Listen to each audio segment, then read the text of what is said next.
के श्रीकांत ने तो यहाँ पर श्रेयस अय्यर की क्लास लगा दी है। श्रेयस अय्यर ने वैभव सूर्यवंशी को टीम से बाहर किया, के श्रीकांत को पसंद नहीं आया है। उन्होंने कहा भाई आप अपना प्रदर्शन देख लीजिए पहले जाकर, जो आप आकर कह रहे हैं कि भाई प्रदर्शन के आधार पर हम यहाँ पर टीम चुन रहे हैं।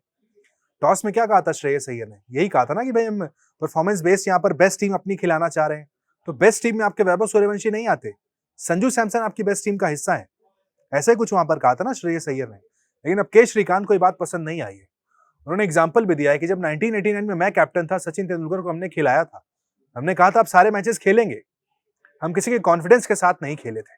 श्रीकांत ने यह भी कहा है कि अगर प्रदर्शन की बात है, बेस्ट कॉम्बिनेशन ही खिलाने की बात है, परफॉर्मेंस ही एक मेरिट है, तो श्रेयस अय्यर क्या कर रहे हैं? अपनी परफॉर्मेंस आप देख लें जाकर, किस आधार पर आप वैभव सूर्यवंशी को बाहर कर सकते हैं? क्योंकि वैभव सूर्यवंशी को 3 मैचेस एक तो इतने सारे दबाव के बाद खिलाए गए, मीडिया प्रेशर भी था, बार बार हर कोई कह रहा था, दुनिया भर के तमाम क्रिकेट एक्सपर्ट्स कह रहे थे वैभव सूर्यवंशी को खिलाओ खिलाओ। तब जाकर वहां पर उन्हें आयरलैंड में नहीं, इंग्लैंड में वो भी दूसरे T20 में मौका दिया गया, जब संजू सैमसन 3 मैच नहीं चले आपने बाहर कर दिया। फिर वैभव सूर्यवंशी को आप लेकर आए, 3 मैच वो नहीं चले, उनको आपने बाहर कर दिया। और बाहर करने का जो लॉजिक दिया है वो अच्छा नहीं लगा है। जिस तरीके से, जिस टोन में श्रेयस अय्यर ने वो बात कही है, के श्रीकांत को पसंद नहीं आई है। श्रीकांत ने कहा है टॉस के बाद हुए इंटरव्यू में मैं बहुत नाराज था, बात करने का तरीका नहीं है, आप अपने खिलाड़ियों के साथ कैसा व्यवहार करते हैं और एक युवा टीम कैसे बनाते हैं, ये जरूरी है। अगर आगे बढ़ने का यही तरीका है तो फिर आपको बदलना होगा। अगर आप परफॉर्मेंस के आधार पर खिलाड़ियों को टीम से बाहर करने को तैयार है तो यही पैमाना गौतम गंभीर और कप्तान पर भी लागू होना चाहिए।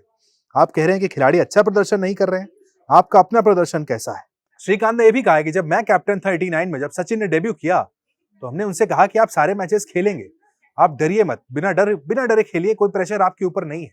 ये काम वहां पर श्रेयस अय्यर, वैभव सूर्यवंशी को भी 15 साल के उस बच्चे के साथ करना चाहिए था, लेकिन उसे वैसे ट्रीट किया गया जैसे खिलाड़ियों को और ट्रीट किया जाता है। कोई भी स्पेशल ट्रीटमेंट वहां पर वैभव सूर्यवंशी को नहीं दिया गया। हालांकि वो खिलाड़ी अभी इतनी उम्र का नहीं है, छोटा खिलाड़ी है, उसके बावजूद टीम मैनेजमेंट जो वैभव सूर्यवंशी के साथ किया, तमाम क्रिकेट एक्सपर्ट से इनको बात गले के नीचे नहीं उतरी है। श्रीकांत भी उनमें से ही एक है। उन्होंने तो यहाँ पर श्रेयस अय्यर के स्टेटमेंट पे ही सवाल उठा दिया। आप कह रहे हैं अपना बेस्ट 11 खिला रहे हैं, इसका मतलब आप ये कहना चाहते हैं कि आपके बेस्ट 11 में वैभव सूर्यवंशी फिट नहीं होते, आपके बेस्ट 11 में संजू सैमसन फिट होते हैं। भाई अगर संजू सैमसन बेस्ट 11 में फिट होते हैं तो वैभव सूर्यवंशी को क्यों खिलाया था? अपनी बेस्ट 11 आप खिलाते, इसका मतलब आप सीरीज बेस्ट 11 बिना खिलाए हारे हैं।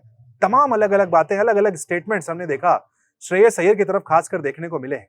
अलग अलग बातें हर मैच में हारने के बाद श्रेयस की तरफ से आई। पहले आया कि भाई टीम ट्रांजिशन के दौर से गुजर रही है, अलग अलग यहाँ पर नए खिलाड़ी को मौका दे रहे हैं जिसके चलते टीम इंडिया हार रही है। कई दफा है कि भाई मैं खुद 3 साल बाद टीम में आया हूँ, बहुत लंबे समय से टीम में नहीं था। अलग अलग बातें, बेस्ट कॉम्बिनेशन हम खिलाने की बात कर रहे हैं, बदलाव कर रहे हैं, तमाम बातें जो कही गई, समझ में हमें भी नहीं आई कि आखिर क्या रीजन था। और वैभव सूर्यवंशी को आखिरी मैच में बाहर कर देना, वो तो तमाम क्रिकेट एक्सपर्ट्स ने यहाँ पर टीम इंडिया के मैनेजमेंट को लताड़ लगाई है।